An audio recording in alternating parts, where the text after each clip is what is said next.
Andre Wade, we just released once again, just to reminisce on some things. It's a lovely day out here. Had a blessed day yesterday on the fort. It was real good. Up at our park down there, you can see down there, that's the park area down there. That's where I grew up. And like I say, it was a bad park back in the days. Now it's a place where kids can go. They all had like a semi-black block party, and it was real nice. They had a place for the kids to play. They had DJ out there, and it was just a lovely sight. They had food and everything, and those are some of the guys that come up behind me growing up that sponsored it. They did a nice thing yesterday, and that was real good for the neighborhood. And you know, they enjoyed themselves. Wasn't no violence. 4th of July action. You know what they do on 4th of July? Firecrackers and shooting guns all day and all night. But it was nice. It's something that you don't see in prison, you know. You know, you miss those kind of events in prison when you did so many years. All the things that's going on in the neighborhood, you miss. Here come Buddy Jr. Look at him. Old Buddy Jr. He trying to ease his way over here and get him something to eat. And look at him. Old Buddy Jr. Hey there. Hey, little fella. Hey there. Hey now. Come to get you something to eat on. And look at you on Candy Camera. You on Candy Camera, little buddy. That's Buddy Jr. Look.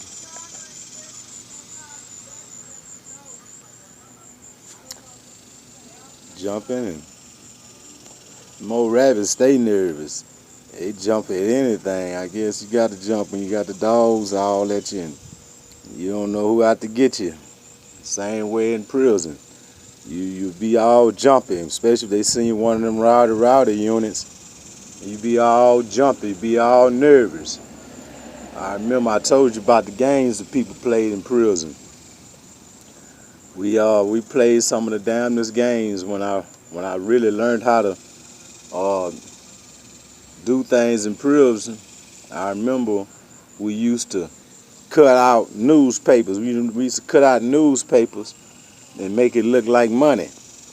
And we would have real money, you know. We have real money, and we'll put the fake money inside the real money, make it look like a bank.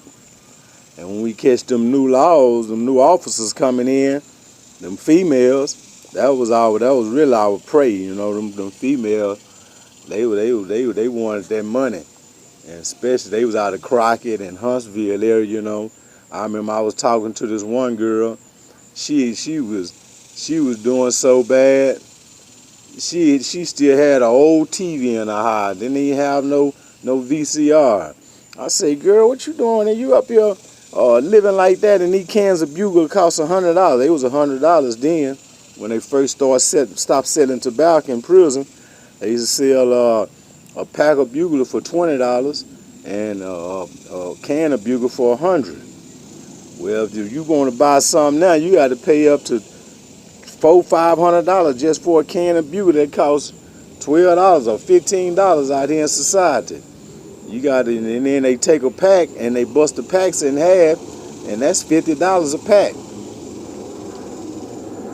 The things that goes on in prison. We used to get that fake money and fool so many people.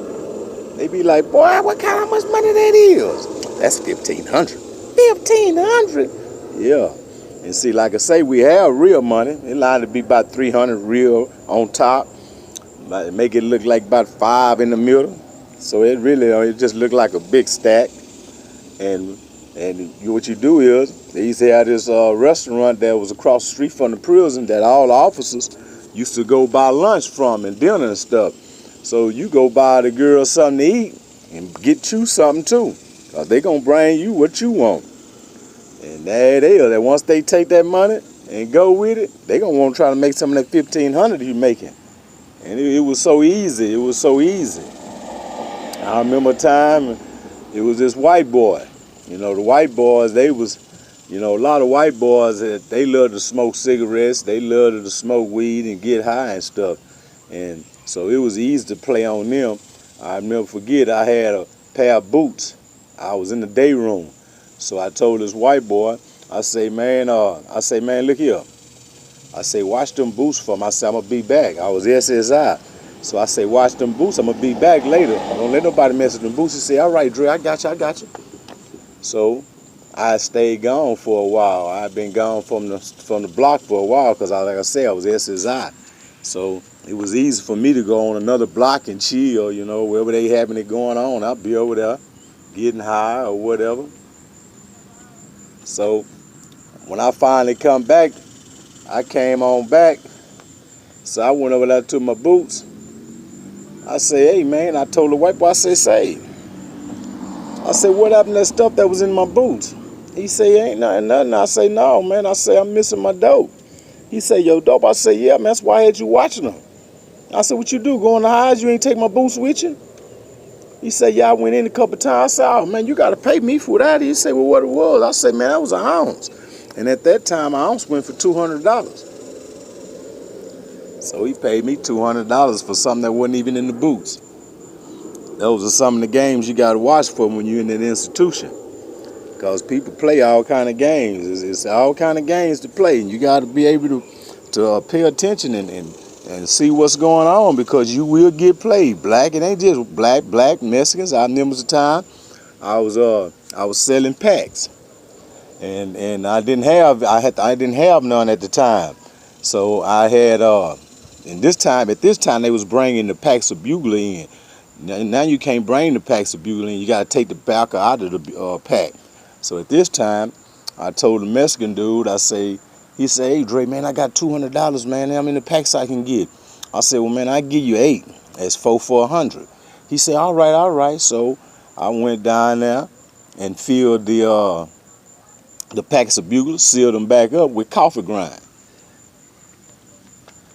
Brought them back to him, and see, at that time, I had to come and I had to drop them off to him. So, you know, it was a hurry thing. He had to get them and go. He couldn't linger and see what it was. So I done got the $200 from him, went on about my business. So he sent word to me. So I go back down there with my broom. I'm sweeping my broom down the hallway. I go to the fella cell block. I say, what's up, man? He say, hey, Dre. He said, Dre, dog, man, that wasn't no good, man. I said, what you mean it wasn't no good? He said, man, that was coffee grounds. I say, coffee grounds? I say, no, man. I say, no, don't play with me. He said, man, I'm serious, man. He said, I'm serious, Holmes. Holmes, man, that was coffee grounds, Holmes. I say, look, man, let me go holler at the dude I got him from. He said, all right, man, because I know you good, man. I know you ain't going to do me like that, Holmes. I say, nah, I ain't going to do you like that. And I did him like that. So what I did was I had already went and scored with the 200 they had gave me from this officer that worked in the kitchen. And this officer here, he gave you like down there 20 big old sacks he used to make up at home. He used to make them up and put them in sandwich bags, big old bags of Bugler. So what I did was I came back, I gave him 6. I say, look, man, I said, I don't know what kind of game them dudes was playing that I got to. I said, I don't know what kind of game they was playing. I said, but listen, I say, take this 6. I said, I'm going to give you this 6 for that 200. He said, man, I'm cool with that, Dre. I'm cool with that. And that's the kind of games that was played in the penitentiary. That was penitentiary time. And like I say, it's prison time now. You know, they do different stuff now. You know, they got K2 and all that up in there now, a little bit of stuff. They sell now. That go another one of another buddy's little children. They just having their way. They just having their way. Look at them. Let me give them some more of this here food. They hungry. They hungry. I'm hungry. I go to work tonight. I'm gonna cook, eat me some fish and shrimp. Get my eat on.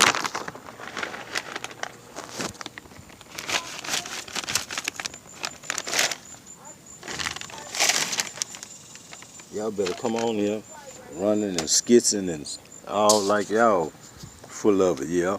But Yeah, them the games that people play in prison, man. And you got to be aware, cause you'll get played for your people money. Don't be one of them guys that got a bunch of money on your books. You're gonna be targeted. I don't care if you're big, small. I don't care. You gonna get you. They're gonna be at you. You better not have no habit, or everybody has some type of habit, but just want to have some money. You be wanting to get that penitentiary money. They selling telephones. One little old Kia telephone, that's $500, $700.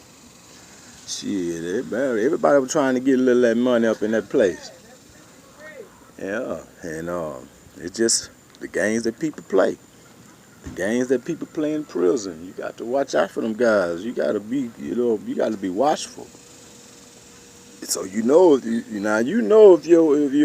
loved one is down there having it, because they got that stuff now, green dots and stuff. It ain't about cash money no more, and you can get played with a green dot. Give you the green dot, give you the green dot, and go pull the money off of it.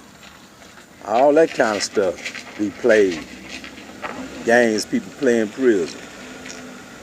So this is Andre Wade with Just Release. Just getting you some up on some things, and some things that's not right. You gotta watch yourself. Andre Wade with Just Release. Love you all.